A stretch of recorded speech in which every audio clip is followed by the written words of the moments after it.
Hello guys, welcome back in my YouTube channel maths and grammar अड्डा। जैसे कि हमने ग्रामर के पांच पार्ट पढ़ लिए, इसमें चार पार्ट। इसी प्रकार से हम क्या करेंगे अब। क्लास नाइन्थ का सिलेबस शुरू हो चुका है 2020 में। लॉकडाउन के चक्कर में कई बच्चे मैथ्स नहीं पढ़ पा रहे हैं, स्कूल अटेंड नहीं कर रहे हैं, तो उनके लिए मैंने सेकंड नाइन्थ क्लास का जो नया सेमेस्टर है, लेसन सेकंड बनाया है। लेसन टू बहुपद एनसीईआरटी सॉल्यूशन, मतलब हरियाणा बोर्ड का जो सॉल्यूशन है उसके माध्यम से। जैसे मेरे पास बुक नहीं है, तो मैंने एक्चुअल में क्या क्या है कि हेल्पिंग के लिए बुक लेके उससे क्वेश्चंस बनाए हैं। जैसे पहला क्वेश्चन है हमारे पास, निम्नलिखित व्यंजकों में कौन कौन एक चर में बहुपद है और कौन कौन से नहीं है, कारण के साथ उत्तर दीजिए। हमारे पास पहला क्वेश्चन दिया हुआ है 4x² माइनस 3x प्लस 7। अब इसके अंदर हमें बताना है कि एक चर तो है, व्यंजकों में कौन कौन सा एक चर है, एक चर में बहुपद है, मतलब एक चर में बहुपद है। इट मीन्स ये नोट, ये एक चर में बहुपद है। ये क्यों है? क्योंकि हमारे पास अगर किसी भी एक्स की वैल्यू नहीं है, पावर नहीं है, तो वहां पे हम 1 ले सकते हैं अपने हिसाब से भी। उसी प्रकार से क्या कहते हैं, एक चर में x बहुपद है। 4x² माइनस 3x प्लस 7, इसको हम कह सकते हैं एक चर में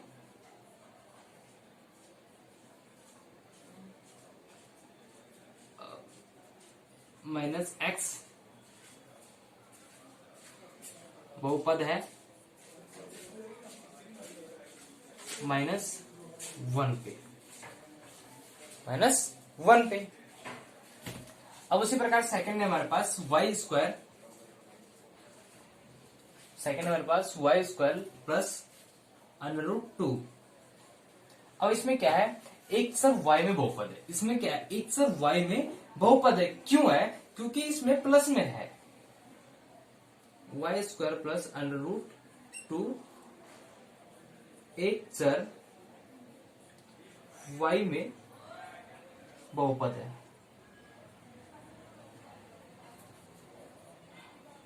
जो हम क्या है हमारे पास 1। अगर मैं इसके पर्सन पे 1 लेता हूं तो कोई फर्क नहीं पड़ेगा। अगर मैं यहाँ पे 1 ले सकता हूं और क्या कहते हैं यहाँ पे 1 ले सकता हूं तो कोई फर्क नहीं पड़ेगा। इसीलिए क्या कहते हैं, एक चर में y एक बहुपद है। क्यों है? क्योंकि वो प्लस माइनस किसी में नहीं है, प्लस में है। और ये मैंने माइनस क्यों लिखा, इसे लिखा क्योंकि हमारे पास क्या है, ये माइनस में है। थर्ड क्वेश्चन वही है हमारे पास 3√t प्लस t√2। अब भाई इसमें अंडर रूट की वैल्यू क्या होती है? अंडर रूट की वैल्यू 1/2 होती है हमेशा। तो हम इसको सॉल्व कैसे कर लेंगे, 3t की वैल्यू 1/2 प्लस t की वैल्यू 1/2। अब इसमें हम 1/2 कॉमन ले सकते हैं ना, मत लो, क्योंकि इसमें हमें क्या पूछा गया है, सिर्फ बहुपद पूछा गया है कि कौन सा है और कौन सा नहीं है।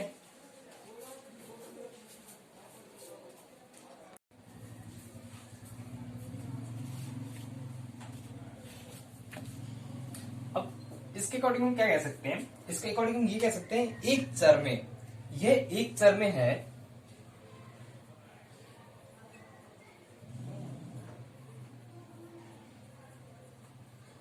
एक चर में है लेकिन बहुपद नहीं है। अब भाई बहुपद क्यों नहीं है? क्योंकि ये 1/2 है। अगर हमारे पास ये 3t भी होता तो हम एक उसको एक चर ले सकते थे, एक चर में बहुपद ले सकते थे, बट वो एक चर मतलब t का हाफ है, इसलिए हम उसको एक चर में नहीं लेंगे। क्योंकि घात पूर्ण संख्या से नहीं है, क्योंकि t की वैल्यू 1/2 घात पूर्ण संख्या नहीं है।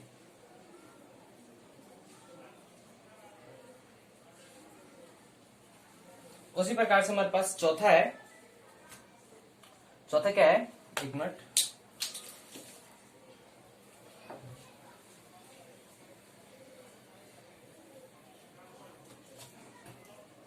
उसी प्रकार से चौथा है हमारे पास y plus 2/y plus y plus 2y की वैल्यू -1। एक चर में है लेकिन बहुपद नहीं है, ये भी एक चर में है लेकिन बहुपद नहीं है। क्यों नहीं है? क्योंकि इसकी जो वैल्यू है वो माइनस में है। क्यों नहीं है? क्योंकि इसकी माइनस जो है वो माइनस में है। तो हम इसमें क्या लिखेंगे, y plus 2/y plus y plus 2y की वैल्यू -1, तो पावर -1। तो हम क्या लिखेंगे, एक चर है लेकिन बहुपद नहीं है, क्योंकि चर y-1 की घात में है, y-1 की पूर्ण घात संख्या नहीं है, y-1 की पूर्ण घात संख्या नहीं है। उसी प्रकार से पांचवा है हमारे पास, x की वैल्यू 10 प्लस y की वैल्यू 3 प्लस t की वैल्यू 50। अब इसमें क्या कहने वाली बात है, देखो हमारे पास x की वैल्यू भी है, y की वैल्यू भी है, t की वैल्यू भी है। अब ये हमारे पास एक चर में है, सॉरी ये बहुपद में तो है लेकिन एक चर में नहीं है। एक चर में नहीं है, क्यों नहीं है? क्योंकि ये अलग है, ये अलग है और ये अलग है, तीनों अलग है, तीनों के काम अलग अलग है। अगर मैं एक्स से बोलूं तो एक्स से बोलूंगा, वाई फॉर याल्क बोलूं तो याई से बोलूंगा, टेलीफोन बोलूं तो टी से बोलूंगा। अब ये तो नहीं मैं टी से याल्क बोल दूं, एक्स से टेलीफोन बोल दूं और टी से एक्सरे बोल दूं, नहीं बोल सकता ना। इसी प्रकार से हमारे पास ये बहुपद है लेकिन एक चर नहीं है, क्योंकि ये तीनों अलग अलग है। ये बहुपद है लेकिन एक चर नहीं है, क्योंकि सभी चर x, y और t अलग अलग है।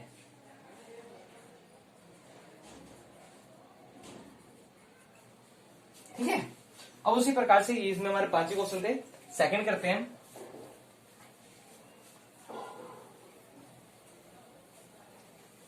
सेकंड क्वेश्चन है हमारे पास निम्नलिखित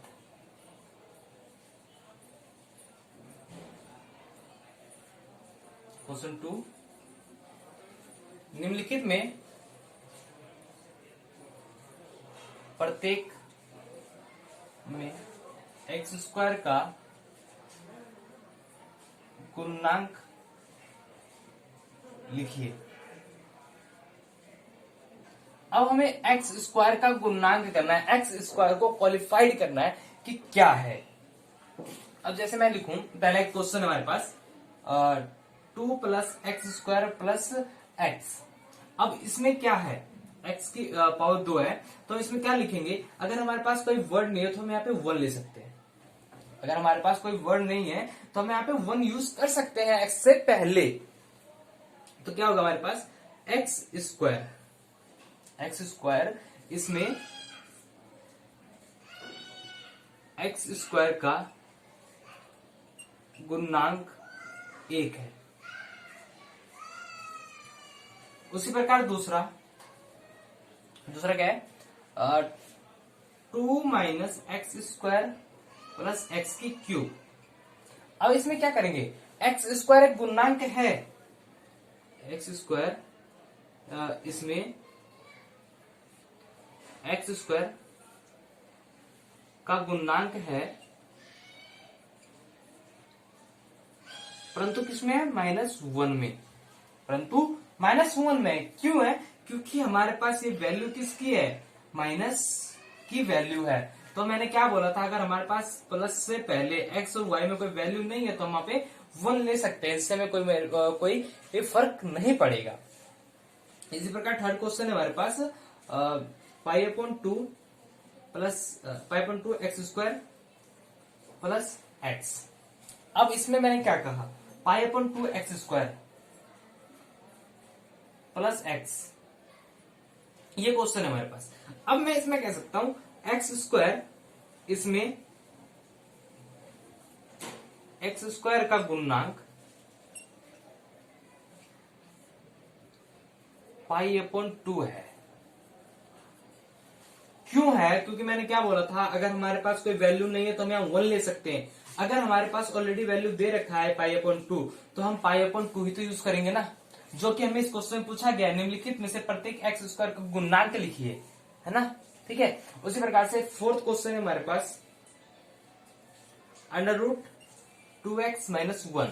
अब जैसे मैंने आपको बताया था कि अंडर रूट की वैल्यू 1/2 होती है, अंडर रूट की वैल्यू 1/2 होती है। तो क्या लिखेंगे हम, 0.x square plus under root 2x minus 1। इसमें क्या है, एक्स स्क्वायर, इसमें एक्स स्क्वायर का गुणनांक क्या है, 0 है। ठीक, इसी प्रकार से ये सेकंड क्वेश्चन था।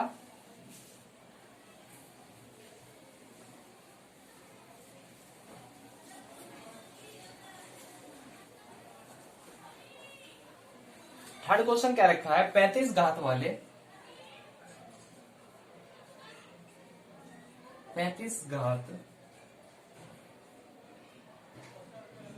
द्विपद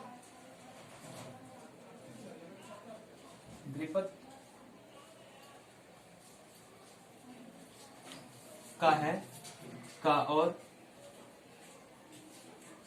100 घात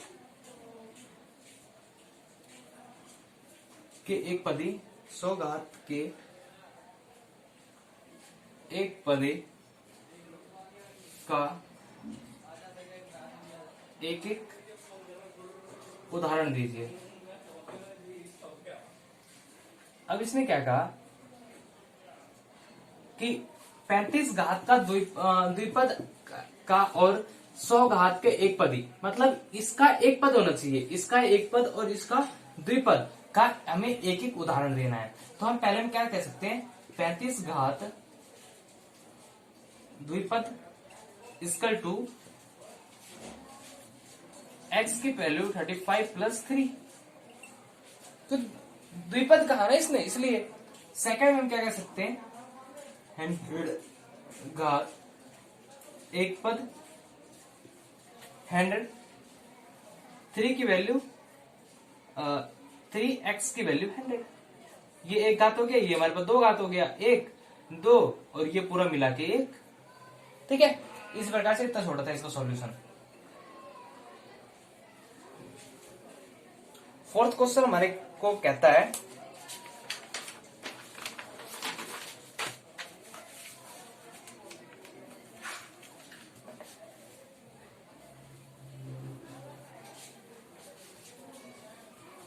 क्वेश्चन फोर्थ है, निम्नलिखित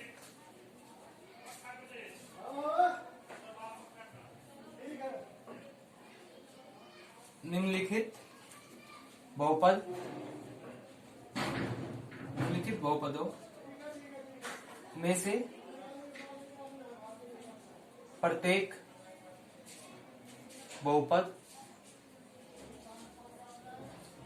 की घात ज्ञात कीजिए।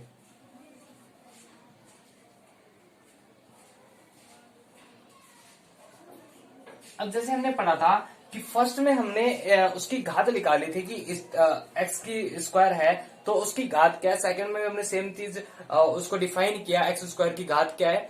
थर्ड में हमने एक घात को द्विघात में लिखा और एक घात को एक घात में लिखा। तो एक पद में लिखा और दूसरे को द्विपद में लिखा।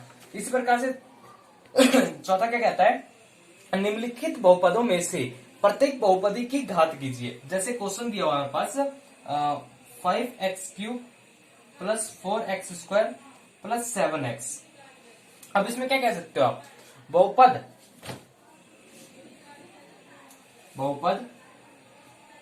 इसका कह सकते हो 5x³ प्लस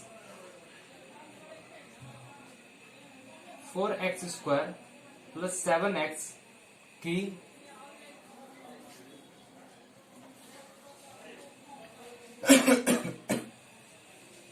बहुपद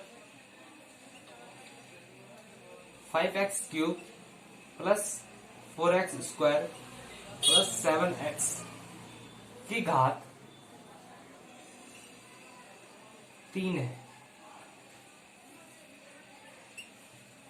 क्योंकि x² की सबसे बड़ी वैल्यू हमारे पास 3 है।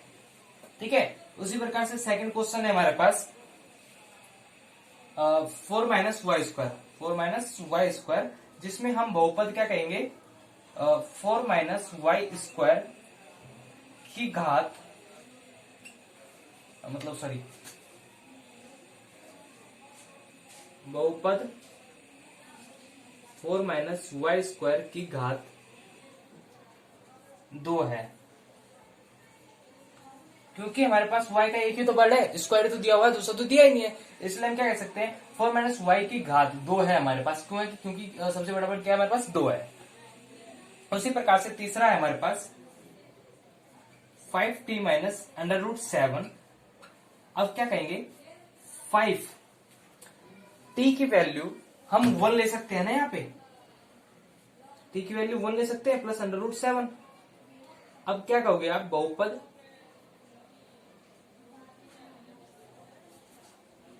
5t की वैल्यू 1 प्लस √7 की घात 1 है।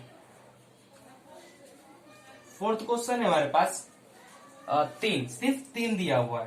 अगर 3 के ऊपर मैं एक एलिमेंट ले लूं 3x करता हूं तो वैल्यू क्या आ जाएगी हमारे पास 3x1। तो बहुपद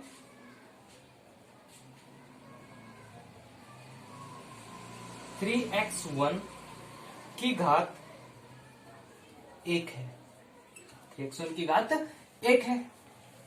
ठीक, इसी प्रकार से हमें इसमें क्या बताना था, निम्नलिखित बहुपदों में से प्रत्येक बहुपदों की घात ज्ञात कीजिए। घात मतलब कितना उसमें स्क्वायर बड़ा है, कितना मतलब सबसे बड़ा कौन सा है। तो x के ऊपर हमारे पास क्यूब सबसे बड़ा है तो ये हमारा 3 आ जाएगा।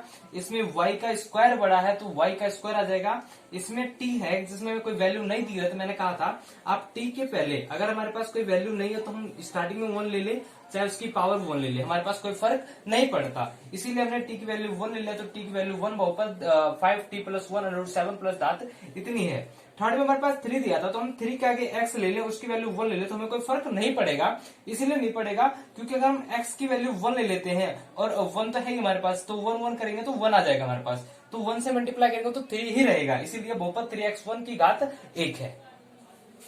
और उसी प्रकार पांचवा क्वेश्चन है हमारे पास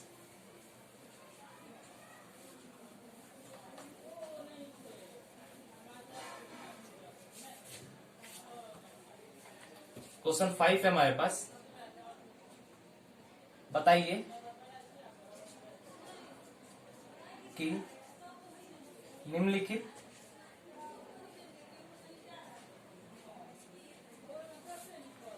बहुपदों में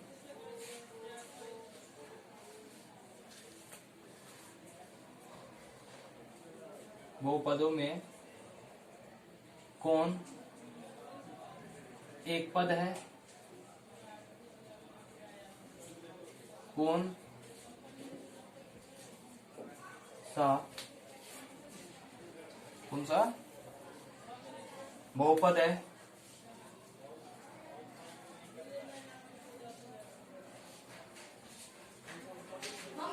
और कौन सा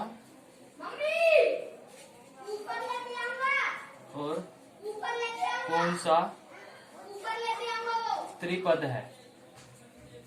तो इसी में हम क्या करेंगे, पहला क्वेश्चन हमारे पास दिया हुआ है x² प्लस x।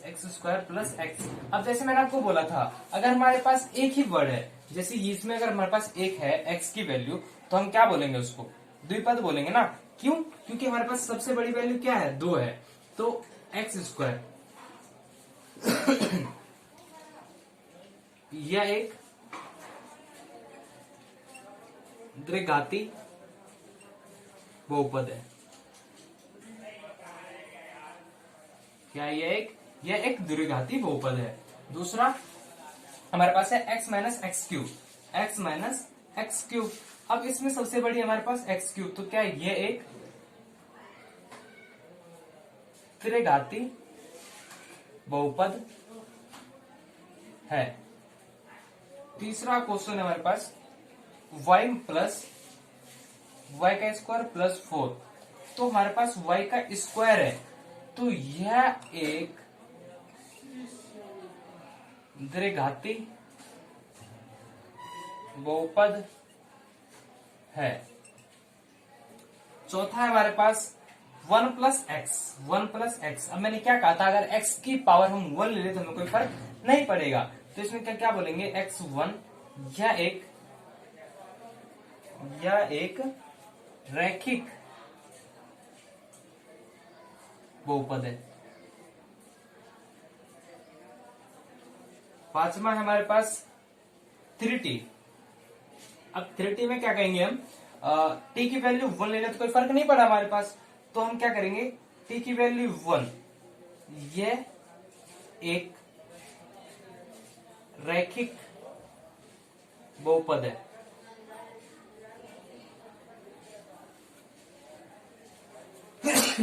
सॉरी। छठा है हमारे पास r का स्क्वायर। क्या होगा, r का स्क्वायर ही रहेगा, तो यह एक द्विघाती बहुपद है। सातवां हमारे पास लास्ट है 7x3। तो इसमें हो जाएगा हमारे पास x की क्यूब, यह एक त्रिघाती बहुपद है। मतलब अगर हम बात करते हैं एक पद, द्विपद और तीन पद की, तो उसमें जो हमारे सबसे बड़ा पद होता है, सबसे बड़ा स्क्वायर रूट होता है, उसे हम एक पद, द्विपद और तीन पद कहते हैं। जिसी प्रकार से हमने 2.1 करा, उस प्रकार से हम 2.2 भी करेंगे कल नेक्स्ट पार्ट में, वीडियो के नेक्स्ट पार्ट में। तो अगर आपको अच्छा लगा तो प्लीज शेयर कर लेना, सब्सक्राइब कर लेना और ज्यादा से ज्यादा वीडियो फैला दो, ताकि मैं आपके लिए ऐसी वीडियो और आपके ऐसे हेल्प करता रहूं। धन्यवाद।